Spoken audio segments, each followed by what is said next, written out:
दोस्तों नमस्कार। मैं अखिलेश गुरु एक बार फिर आपका स्वागत करता हूं। दोस्तों, प्रतिभा नमन के 29वें एपिसोड में आज हम आपकी मुलाकात कराने जा रहे हैं एक ऐसी शख्सियत से जिसे हम इंजीनियर कहें, किसान कहें या उद्यमी कहें, ये आप डिसाइड कीजिएगा इंटरव्यू के बाद। आज हमारे साथ हैं अमित बामोरिया, जो बामोरिया मोती संवर्धन केंद्र के संचालक हैं। इन्होंने ही स्थापना की है मोती संवर्धन केंद्र की।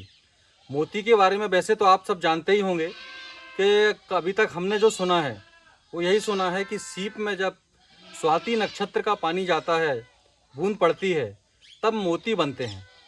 तो ये ऐसे व्यक्ति हैं जो इंजीनियरिंग करने के बाद मोती की खेती कर रहे हैं।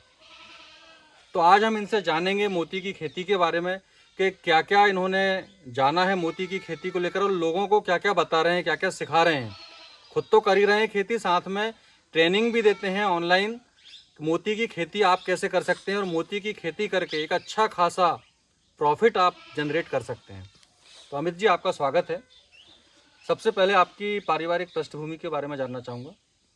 बहुत बहुत धन्यवाद भैया आपका कि जो आप यहाँ सतपुड़ा टाइगर रिजर्व मढ़ई के नज़दीक सोहागपुर तहसील में मेरा फार्म है जी। और यहाँ पर मोती सघन मछली पालन और इंटीग्रेटेड फार्मिंग में करता हूँ यहाँ पे। और मेरे फादर ने 1982 में तालाब बनवा लिया था अच्छा। और वो चाहते थे कि मैं कुछ उस समय अपने एरिया में मछली पालन ना के बराबर होता था, लेकिन पारिवारिक दायित्व कहें, बच्चों की पढ़ाई कहें, तो वो ये सब छोड़ के वो पिपरिया शिफ्ट हो गए और तालाब जो है खेती के लिए भाइयों के लिए दे दिया। फिर 2012 में उन्होंने फिर से शुरुआत की, लेकिन वो केवल मछली पालन कर रहे थे। अच्छा। उस समय मैं एक सरकारी नौकरी में था, तो देखा कि चाइना में बड़े स्तर पे मोती की खेती होती है ना। तो मैंने सोचा कि यार मछली पालन के साथ साथ उसी तालाब में और कुछ किया जाए।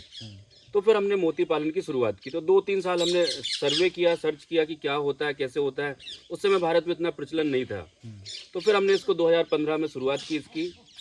और मेरे पिताजी और माताजी का बड़ा सहयोग रहता है, जो मोती और सीप में ऑपरेशन करना, सभी चीज़ें मेंटेन करते हैं वो। लेकिन हर काम की शुरुआत जब हम करते हैं तो कई सारी परेशानियां भी आती हैं। बिल्कुल। एक आम आदमी जिसकी नौकरी नहीं है और वो एक ऐसी खेती कर रहा है जिसका भारत में कोई बहुत बड़ा मार्केट नहीं है, कई सारी परेशानी हुई। तो 2015 में मुझे भारी नुकसान हुआ। अच्छा। लगभग 8 से 10 लाख रुपए का नुकसान हुआ। फिर 2016 में हमने 1 एकड़ से, आप समझिएगा, पारंपरिक खेती करके किसान 1 एकड़ से 50,000 से 60,000 या मैक्सिमम 1 लाख रुपए ही कमा पाता है, जिसमें गेहूं, धान, ये सब चीज़ें होती हैं, 3-4 फसल होती हैं। लेकिन मैंने 1 एकड़ से 8 लाख रुपए का प्रॉफिट लिया। इसके लिए मोती की खेती से, मोती और मछली पालन से। जी। तो मछली पालन छोटे स्तर पे था उसमें, लेकिन मोती पालन बड़ा था। तो 1 एकड़ से जब 8 लाख रुपए का प्रॉफिट लिया तो मध्य प्रदेश के मुख्यमंत्री, भारत के कृषि मंत्री रूपाला जी उस समय थे, मत्स्य मंत्री रहे हैं वो, और भी कई सारे मिनिस्टर से इस संबंध में मुझे अवार्ड मिला। लेकिन 2017 में मैं फिर फेल हो गया। मतलब फेल हुआ प्रकृति के कारण। काफ़ी बारिश हुई तो मेरे तालाब की जो बंड है वो टूट गई। उसमें गलती मेरी थी, मैंने उसमें कॉमन कार्प जैसी मछलियाँ छोड़ दी थी जो मिट्टी खाती है। तो उसमें भी मुझे एक लॉस हुआ।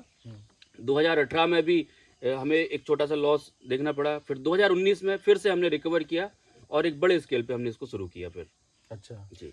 तो जो आपने बताया कि चाइना में खेती होती थी, आपका रुझान कैसे हुआ? आप कैसे चाइना कैसे पहुंचे? अब मेरे एक तो बचपन में चूंकि अपन जमीनी स्तर से जुड़े हुए, गांव के लोग जुड़े हुए हैं अपन, है ना। तो कभी कभी जब मम्मी मार दी थी, जैसे हम कुछ नहीं कर रहे हैं तो मम्मी मारती थी तो बोलती थी क्या क्या करेगा, क्या बोले, हीरा मोती उगाएगा क्या। अच्छा। तो वो एक जहन में था कि यार। फिर दोस्तों ने बताया कि चाइना में बड़ी भैया मोती की खेती बड़े स्तर पे होती, बड़े बड़े तालाब बना रखे हैं और वो लोग कुछ नहीं करते, सीप में ऑपरेशन करके बीज डालते हैं और एक सीप में 50-50 मोती तैयार होते हैं। तो फिर खोजना शुरू किया इंटरनेट के माध्यम से और जानकारी मिली और फिर हमने शुरू कर दिया। तो मध्य प्रदेश में आपके पहले भी कोई खेती कर रहे थे मोती की, या पहले व्यक्ति आप थे जिन्होंने खेती स्टार्ट की थी? सर, मध्य प्रदेश में पहली शुरुआत मैंने की है सर। अच्छा जी। बहुत बढ़िया जी। तो इसकी क्या कास्ट आती है यदि हम बात करें? एक सीप में 2 मोती आप बता रहे हैं, है ना? तो एक सीप की क्या कास्ट आएगी और कितना समय इसमें लगता है? एक सीप में 2 मोती तैयार होते हैं हम्म, और लगभग 15 से 18 महीने का समय लग जाता है। 15 से 18 18 महीने का। हाँ, सबसे बड़ी चीज़ होती है इनके जो खाने पीने का चीज़ें होती है, सीप जब हम डालते हैं उनको खाना हमें देना पड़ता है। हाँ, तो वो खाना हम लोग हम्म, आसपास की चीज़ों से ही तैयार करते हैं। क्या होता है प्लॉन्टन्स वो होते हैं, बेसिकली, क्या खाना होता फाइटो है? जब मछली के बीज डाले जाते हैं, छोटे बच्चे होते हैं तो उनको एक खाना दिया जाता है जो प्लॉन्टन्स होते हैं। वो गोबर, यूरिया, एसएसपी इन सब चीज़ों से मिलके बनाया जाता है, जो कि बहुत सस्ता होता है। गोबर अपने आसपास मिल जाता है, यूरिया भी सस्ता 6-7 रुपए किलो के हिसाब से। तो वो खाने पीने में अपना पैसा बच जाता है। और एक बार डाल दिया, 1 साल बाद निकाल लिया, मतलब 12 से 15 महीने, 18 महीने कई बार लग जाते हैं। लागत की हम बात करें तो एक मोती के ऊपर आप देखिएगा, मोती आप मार्केट में खरीदने जाएंगे तो कई 1000 रुपये, 1500 रुपये, 2000 रुपये ऐसे होते हैं रेट। लेकिन बेसिक लागत की हम बात करें तो लगभग 25 से 30 रुपये एक मोती पर लागत आती है। अच्छा। यानी 25 रुपये लागत आई है एक मोती पर, तो 2 मोती पर 50 रुपये लागत। बिल्कुल सही। यानी एक सीप के ऊपर आपकी लागत आई 50 रुपया। और मोती के मार्केट वैल्यू की बात करें तो 200-300 रुपये में आराम से बिकता है। आप 300 रुपये, वैसे तो 2000-3000 में बिकता है, लेकिन आप 200 रुपये भी माने कि थोक में 200 में बिक रहा मिनिमम है, साइड हम मान के हाँ, चलें। हाँ। तो 400 रुपये आपने निकाले, 50 लगाया, 400 18 महीने में। 18 महीने में, है अच्छा। ना। यानी ऐसा समझिए कि 100 लगाए, लमसम और बढ़ा लीजिए कुछ खर्च, लेबर का खर्च मिला के 100 खर्च किए और 300 कमाए। बहुत बढ़िया। यानी 1 लाख लगा के 3 लाख रुपए आपने कमाए। बहुत बढ़िया जी। तो इसमें जैसा आप बता रहे हैं, इसके लिए कितना स्थान हमें चाहिए, मिनिमम स्थान कितना चाहिए? जैसे मान लीजिए कि जैसे एक सीप में 2 मोती बन रहे हैं, जी तो यदि कोई छोटे स्तर से शुरुआत करना चाहता है तो कितने छोटे स्तर से कर सकता है? सर, आपके पास यदि एक एक्वेरियम है, अच्छा। तो एक्वेरियम को आप साल भर मेंटेन कर रहे हैं, हम्म। मछलियों को खाना दे रहे हैं, उसमें ऑक्सीजन के लिए चीज़ें प्रोवाइड कर रहे हैं। कई बार सर्दी ज़्यादा होती है तो हमें लाइट भी लगाने पड़ते हैं। तो उस एक्वेरियम से कुछ कमा नहीं रहे हैं आप। लेकिन यदि आप मेरे साथ एसोसिएट हो जाएंगे तो वो एक एक्वेरियम आपको 20-25 हज़ार रुपये दे के जाएगा। बहुत बढ़िया। मतलब एक्वेरियम से लेकर हम जितना चाहें उतने बड़े स्थान पर खेती कर सकते हैं। हैं। तो ये सीप आप कहाँ से लाते हैं, जो सीप प्रोवाइड कराते हैं? सर, सीप कुछ भारत में लगभग 50 से 60 वैरायटी होती हैं, 52 वैरायटी अभी तक चिन्हित हुई हैं। अच्छा। तो उनमें से 3 वैरायटी हैं जिनमें मोती पालन होता है। अच्छा। और वो कुछ वैरायटी अपने नर्मदा नदी में भी मिल जाती हैं, है ना, गंगा नदी है, तवा डैम में भी कुछ वैरायटी हैं जो हम उपयोग में ले लेते हैं। अच्छा जी। और इसकी प्रोसेस क्या होती, जो 18 महीने लगने हैं?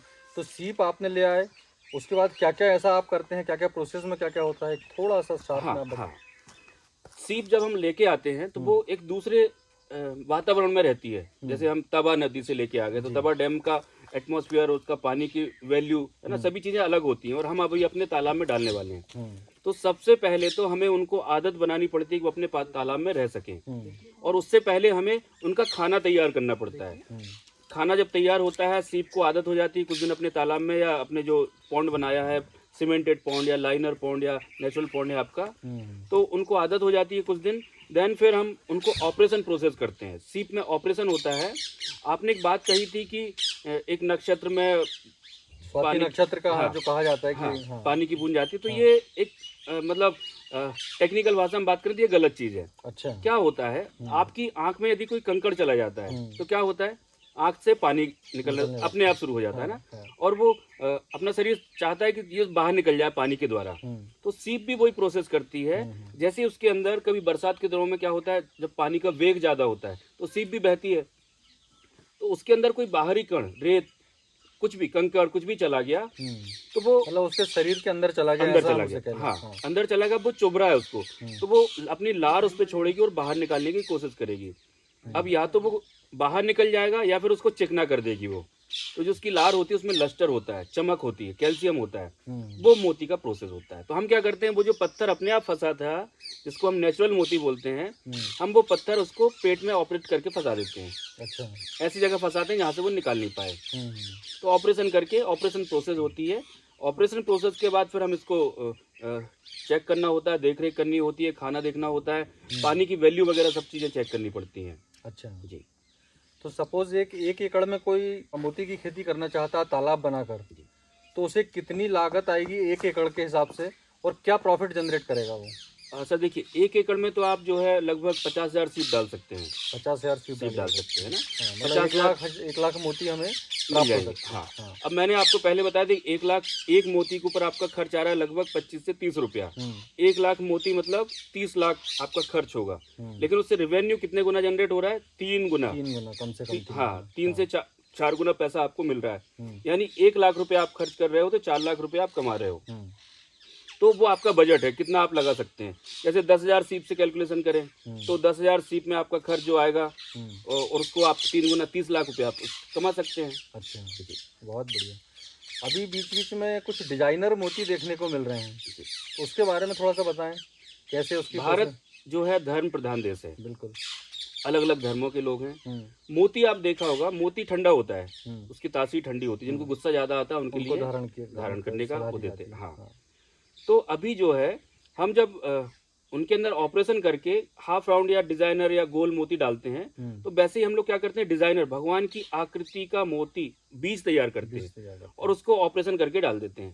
तो वो अपनी लार उस पर चढ़ाती है और भगवान शंकर, राम भगवान, गणेश जी, ओम, ऐसे कई सारी हम मतलब आपके चेहरे का मोती बना देंगे। अच्छा जी अमित जी, ये बताइए कि अभी जो ट्रेनिंग चल रही थी, जी इसमें काफ़ी जगह से लोग आए थे, अलग अलग प्रदेशों से लोग आए थे, जी तो इनको आपने ट्रेनिंग दी, और जो सीप बच जाती है मोती निकलने के बाद, उसका क्या करते हैं? उसका भी कोई उपयोग है क्या? बिल्कुल। अखिलेश भैया, आपको याद हो पुराने समय में बच्चों को जब घुट्टी दी जाती थी तो सीप का उपयोग करते थे। सीप में शहद और सभी चीज़ें डाल के उसको वो करते थे और बच्चों को चटाई जाती थी। उसका रीज़न ये है, इसमें प्योर कैल्शियम होता है। मार्केट में ऑस्टर कैल्शियम या कैल्शियम की जितनी भी दवाइयाँ इंसानों की हो या जानवर की हो, वो सीप के पाउडर से बनाई जाती हैं। अच्छा। ओके, दूसरा आप इंटरनेट पे सर्च करेंगे मोती भस्म या सीप भस्म, इनके बहुत अच्छे रेट है। मोती भस्म 8 लाख रुपए किलो मिलती है। वो भी सीप की जो पहली परत होती है, नेकर होता है, उससे बनाई जाती है। उसके बाद सीप भस्म की बात करें तो लगभग 8 लाख, वो सॉरी 8,000, 10,000, 20,000 रुपए किलो बिकती है। अच्छा। कई बार पानी में अपने आप शंख हो जाते हैं, उनकी भस्म बनाई जाती है। शंख भस्म। हाँ, है ना। कई बार पानी में, तालाब में यदि नेचुरल पॉन्ड है तो उसमें लीचेज हो जाती है, जोंक जो होती हैं खून पीने वाली, वो भी मार्केट में बिकती हैं।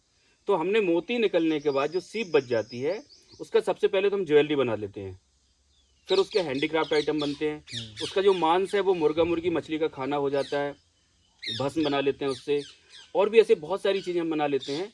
तो जो मरी हुई सीप है, अभी समझिएगा 30 रुपया हमने मोती पे खर्च किया था, मतलब हो गया था हमारा। मोती निकलने के बाद जो सीप बच गई, उससे भी हम 100 रुपये 200 रुपये कमा लेते हैं बहुत बढ़िया। एक सीप से। मतलब मल्टीपल बेनिफिट हम ले सकते हैं सीप की खेती करके। सीप की खेती करके। फिर से समझिएगा कि यदि आपने सीप में ऑपरेशन करके मोती को डाल दिया है, बीज डाल दिए, और 1 महीने 2 महीने बाद आपकी सीप मर गई, तो आपको लॉस हो जाएगा। लेकिन यदि आपने उसकी ज्वेलरी बना ली, मात्र 2,000 रुपये की मशीन आती है ज्वेलरी बनाने की, तो ज्वेलरी बना ली और आपने उसकी ज्वेलरी 300 रुपये में या 100 रुपये में भी बेच दी, तो आपको कोई लॉस हुआ क्या? कोई लॉस नहीं है, प्रॉफिट में ही प्रॉफिट में ही रहेंगे। हाँ। जी, तो ये रिस्क फ्री है, कोई रिस्क नहीं है इसमें, बस थोड़ा सा आपको अपना ट्रैक चेंज करना पड़ेगा। ट्रैक चेंज करना पड़ेगा, बहुत अच्छी बात है। और दूसरा, जो आप ट्रेनिंग दे रहे हैं लोगों को, ऑनलाइन ऑफलाइन दोनों तरफ से देते हैं, दोनों तरह से देते हैं, तो ऑनलाइन ट्रेनिंग और ऑफलाइन ट्रेनिंग की क्या फीसेस होती है? लोग यदि आपसे ट्रेनिंग लेना चाहें जी, तो उसके लिए आपसे कैसे संपर्क कर सकते हैं? जी सर, मैं क्षमा चाहूँगा।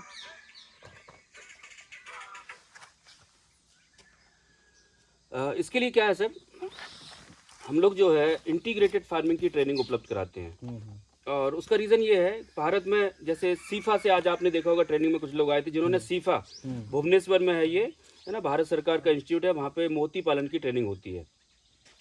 तो ट्रेनिंग की फीस की हम बात करें तो लगभग 1,000 रुपये ऑनलाइन ट्रेनिंग की फीस होती है। 1,000 रुपये होती है। और मैं जो ट्रेनिंग देता हूँ वो इंटीग्रेटेड फार्मिंग की, जिसमें मोती होता है, मछली होता है, मछली में भी सघन मछली पालन, इजराइल की पद्धति है, कड़कनाथ मुर्गा, स्टीविया, इन सब की ट्रेनिंग होती है। तो इन 5 चीज़ों की ट्रेनिंग केवल 500 रुपये में हम उपलब्ध कराते हैं, बहुत ऑनलाइन माध्यम से।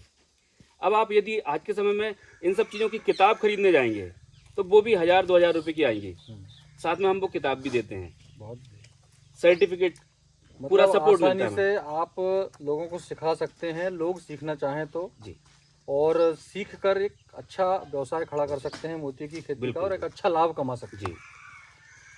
बहुत अच्छी बात है अमित जी, अच्छा लगा आपसे बातें करके, बहुत बहुत धन्यवाद आपको। बहुत कुछ जानने को मिला, क्योंकि मोती के बारे में अभी तक सुना तो यही था कि खेती नहीं होती है, जी पर मोती की खेती होती है, ये आज आपने बताया। जी, बहुत बहुत धन्यवाद। Thank you sir. दोस्तों, वीडियो में आपको सबसे अच्छा क्या लगा? मोती की खेती के बारे में क्या आपने पहले से सुना था? यदि सुना हो तो भी कमेंट करके बताइएगा, और ना सुना हो तो भी बताइएगा कि आपको आज की जानकारी कैसी लगी। वीडियो अच्छा लगे वीडियो को लाइक शेयर करें, चैनल पर नए हों चैनल को सब्सक्राइब कर घंटी की बटन दबाएं। बहुत बहुत धन्यवाद। जय हिंद, जय भारत।